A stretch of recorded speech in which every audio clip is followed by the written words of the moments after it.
오늘 본문 말씀은 예레미야 34장 1절부터 7절까지입니다. 예레미야 34장 1절부터 7절까지를 같이 읽겠습니다. 바빌론의 느부갓네살 왕과 그의 모든 군대와 그의 통치하에 있는 땅의 모든 나라와 모든 백성이 예루살렘과 그 모든 성읍을 칠 때에 말씀이 여호와께로부터 예레미야에게 임하여 이르시되 이스라엘 하나님 여호와께서 이와 같이 말씀하시니라. 너는 가서 유다의 시드기야 왕에게 아뢰어 이르기를 여호와의 말씀에 보라, 내가 이 성을 바벨론 왕의 손에 넘기리니 그가 이 성을 불사를 것이니라. 네가 그의 손에서 벗어나지 못하고 반드시 사로잡혀 그의 손에 넘겨져서 네 눈은 바벨론 왕의 눈을 볼 것이며 내 입은 그의 입은 내 입을 마주 대하여 말할 것이요 너는 바벨론으로 가리라.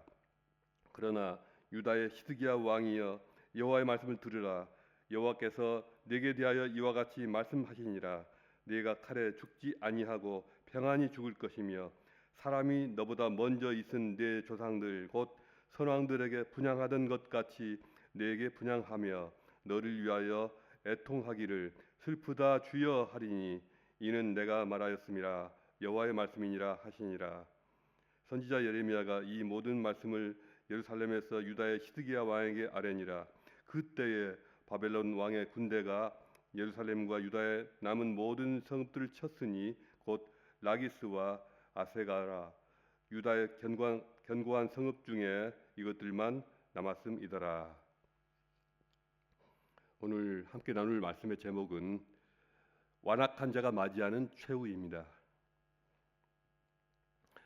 인간의 고집은 다이아몬드보다도 더 깨기 어렵다고 하는 말이 있습니다. 사람들 중에 고집이 아주 센 사람들이 있지 않습니까? 그 사람들의 특징이 무엇일까요? 이런 특징들이 있다고 합니다. 한번 들어보십시오. 남의 의견을 귀담아 듣지 않고 상대방의 말을 얼른 알아듣지 못한다. 남의 잘못에는 예민하지만 자신의 잘못은 아무렇지도 않게 생각한다. 가족의 진심 어린 충언은 귀담아 듣지 않으면서 감언이설에는 잘 현혹된다.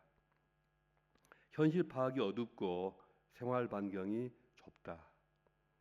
자신의 잘못이 명백하더라도 자기 합리화하며 타인의 잘못을 찾아내면서 전가한다. 그리고 화를 잘 낸다. 어떻습니까? 아마 이런 사람과 함께하는 분들은 엄청 힘들겠죠. 그렇죠? 이스라엘과 유다 왕국에 종말을 초래했던 왕들도 아마 이런 성격들이 아니었을까 생각됩니다. 성경에서는 이런 성격을 완악하다고 표현합니다. 오늘 본문의 주인공인 시드기야 왕도 완악함에 있어서는 둘째가라면 서러워할 사람입니다. 예루살렘은 함락당하기 2년 전부터 주전 588년 이즈음부터 바빌론 군대에 의해서 포위가 되어 있었습니다. 예루살렘이 함락되는 일은 없을 것이라고 말하는 거짓 선지자들도 있었지만 예루살렘 성은 결국 예레미야 선지자의 말대로 함락되기 일보 직전까지 왔습니다. 바빌론 군대는 예루살렘 성벽 주위로 빙 둘러서 토성을 쌓고 약 18개월 동안 예루살렘 백성들을 외부 세상과 철저히 고립시키는 잔인한 전쟁을 벌였습니다. 그러나 시드기야 왕은 항복할 생각을 전혀 하지 않았습니다. 아마도 애굽에서 군대를 보내서 도와줄 것이려니 이런 헛된 희망을 가지지 않았나 싶습니다. 예루살렘 외에 남은 성이라고는 라기스와 아세가 뿐입니다. 나머지 모든 땅, 모든 성읍들은 다 무너졌습니다. 그 와중에 수많은 백성들과 군사들이 죽어나갔습니다. 하나님은 온 세상을 동원하여 유다의 숨통을 조이는 듯 이렇게 묘사되고 있습니다. 이것은 그들의 저항이 얼마나 어리석으며 또 죄에 대한 형벌이 얼마나 혹독한가를 잘 보여주고 있습니다. 그런데도 시드기야 왕은 마지막 순간까지 무릎을 꿇을 생각이 전혀 없습니다. 이런 것을 우리가 불굴의 항전 의지 혹은 임전무태의 상무정신이라고 말해야 합니까? 아닙니다. 이것은 오히려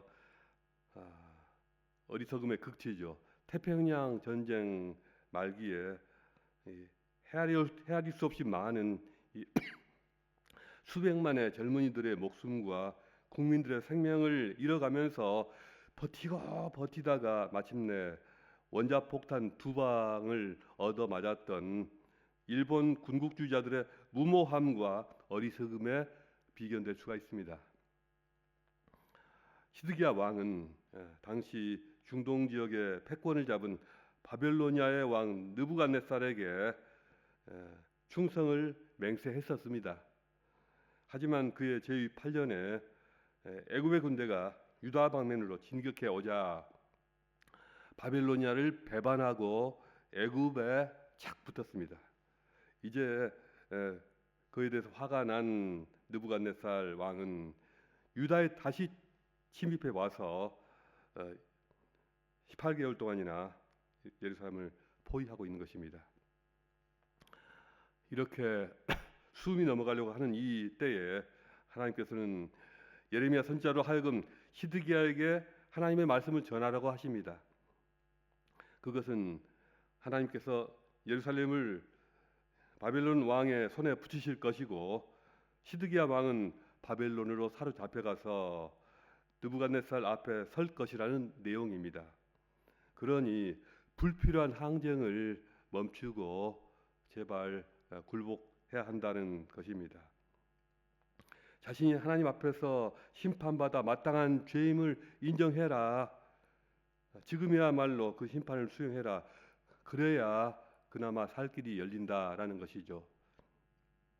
고대 중동에서 피지배국이 지배국에 대해서 의무를 다하지 않고 어기거나 충성 맹세를 배반하게 되면 지배국의 왕은 피지배국의 왕을 자기 나라로 붙잡아 가서는 죽이는 것이 일반적인 관례였습니다. 그런데 예레미야 선지자는 시드기야 왕이 바벨로니아로 끌려가겠지만 칼에 죽지 않고 평안히 죽게 될 것이다.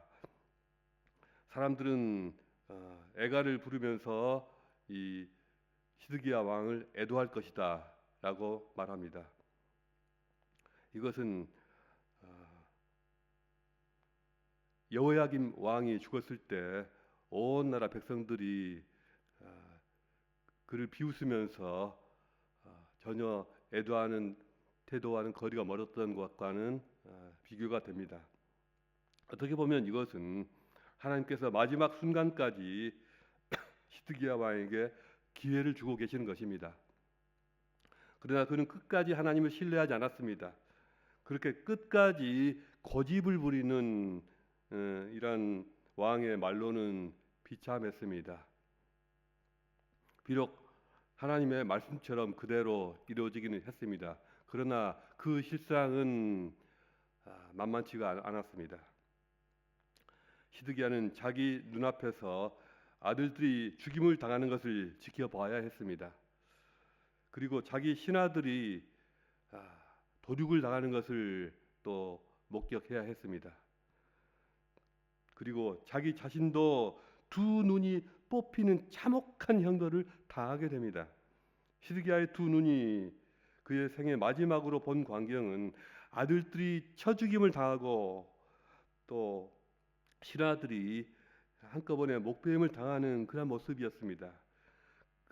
그 마지막 장면을 끝으로 그는 더 이상 아무것도 보지 못하게 되었습니다. 그리고는 쇠사슬에 매어서 바빌론으로 끌려간 것입니다. 그리고 죽는 날까지 감옥에 갇혀 있었습니다. 차라리 이 목숨 빨리 죽기를 바랐을 것입니다. 성경은 이처럼 하나님의 말씀을 듣지 않고 끝까지 완악한 자들에 대한 하나님의 안타까움과 근심과 진노를 곳곳에서 말씀하고 있습니다. 시편 95편 8절에서는 너희는 무리바에서 그랬던 것처럼 또 광야의 마사에서 그랬던 것처럼 너희 마음을 강팍하게 하지 말지어다 하셨고요. 내가 40년을 그 세대를 인하여 근심하였다 하시군요. 그러므로 내가 노하며 이르기를 너희는 내 안식에 들어오지 못하리라 하였도다 이렇게 기록하고 있습니다. 신약의 마태복음 23장 37절에서 예수님은 예루살렘아 예루살렘아 선지자들을 죽이고 네게 파송된 자들을 돌로 치는 자여 암탉이 그 새끼를 날개 아래 모음같이 내가 네 자녀를 모으려 한 일이 몇 번이냐. 그러나 너희가 원치 아니하였도다. 보라 너희 집이 황폐하여 버림받으리라 하고 한탄하신 적이 있으십니다. 하나님께서는 당신의 아들을 보내시면서까지 저들의 마음을 돌이키고자 하셨습니다. 그러나 그들은 듣지를 않았습니다. 그들은 결국 자신들의 완악함에 합당한 최후를 맞이하게 되었습니다. 잠언 29장 1절에서는 자주 책망을 받으면서도 목이 곧은 사람은 갑자기 패망을 당하고 피하지 못하리라고 말씀합니다.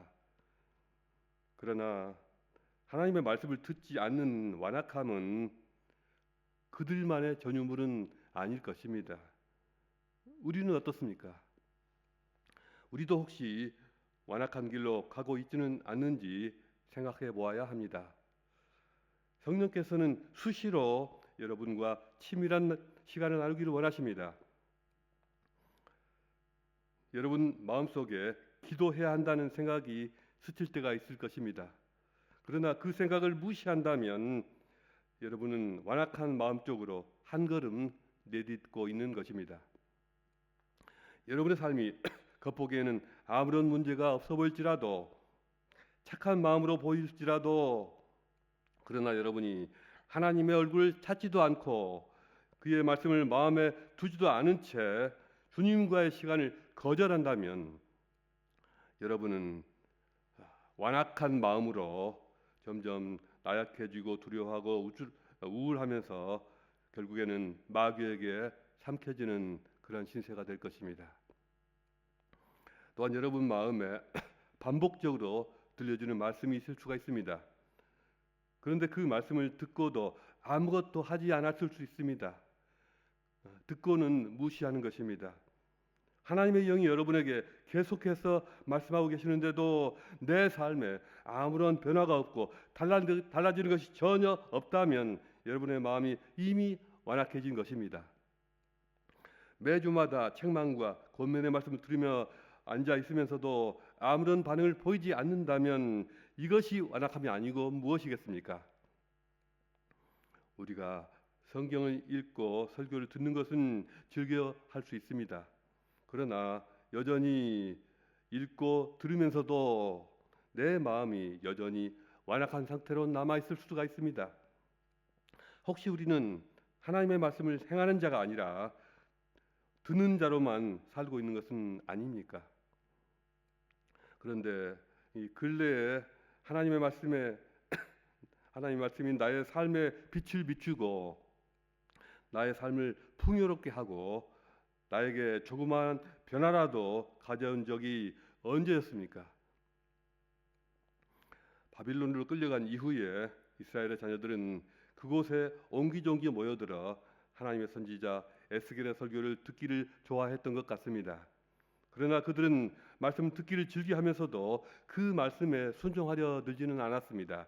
에스겔 33장 31, 32절에서 백성이 모이는 것 같이 내게 나오며 내 백성처럼 내 앞에 앉아서 내 말을 들으나 그대로 행치 아니하니 이는 그 입으로는 사랑을 나타내어도 마음은 이욕을 조침이라. 그들이 너를 음악을 잘하며 고운 음성으로 사랑의 노래를 하는 자같이 여겼나니 네 말을 듣고도 준행치 아니하였다고 말씀합니다. 하나님의 말씀을 즐겨 들으면서도 마치 좋은 음악을 감상하고 고운 소리로 노래하는 가수의 솜씨를 듣는 태도로 그런 자세로 앉아 있었다는 것입니다. 하나님이 가장 싫어하시는 사람은 어떤 사람일까요? 나는 하나님 말씀 듣지 않을래 이런 사람이 아니라 그분의 말씀을 늘 들으면서도 마음으로 받아들이지 않는 사람이라고 합니다. 듣고도 반응하지 않는 사람들, 아무리 말씀하셔도 변화가 전혀 없는 사람들, 인생들의 이런 완악함을 보시는 주님은 탄식하시며 슬퍼하시며 노하십니다. 우리가 완악하여 말씀을 잘 듣지 못할 때 성령께서는 탄식하십니다. 내게 들려준 하나님의 말씀으로 나 자신을 비춰보며 스스로 탄식하고 근심하는 그런 것이 있어야 할 줄 압니다. 내 마음대로 살면서 나에게 불편을 끼치는 것은 조금도 감내하지 못하면서 하나님의 은총을 우리가 누릴 수는 없습니다. 나의 편협한 생각의 틀을 깨지 못하면서 크신 하나님의 나라를 체험할 수도 없습니다. 우리는 우리에게 위로와 소망을 주시는 말씀도 잘 들어야 하지만 특히 우리의 귀에 거슬리고 마음이 불편해지는 그 말씀도 마음으로 생각하면서 받아들일 수가 있어야 합니다. 하나님의 영이 말할 수 없는 탄식으로 우리를 위하여 친히 간구하십니다. 우리 영혼에 깊은 탄식과 근심이 있을 때 우리는 패망의 길이 아니라 구원의 길로 가게 될 것입니다. 하나님의 말씀을 듣고 탄식하고 근심할 수 있는 성도는 풍성한 생명을 누리게 될 것입니다. 이렇게 하나님 말씀에 늘 올바르게 반응할 수 있는 그런 새움교회 모든 성도님 되시기를 주님의 이름으로 축복합니다. 다 같이 기도하시겠습니다. 시간 기도하실 때는 우리의 마음과 삶이 날마다 하나님 말씀에 올바르게 반응할 수 있도록 기도하시겠습니다. 그리고 우리 교회가 그리고 우리 가정이 이 사회가 주의 말씀에 반응하는 그러한 가정과 교회와 사회가 되기를 기도하겠습니다. 우리 교회가 말씀을 즐거이 듣는 교회를 넘어서서 말씀에 반응하는 교회가 되도록 기도하겠습니다. 자유롭게 기도하시겠습니다.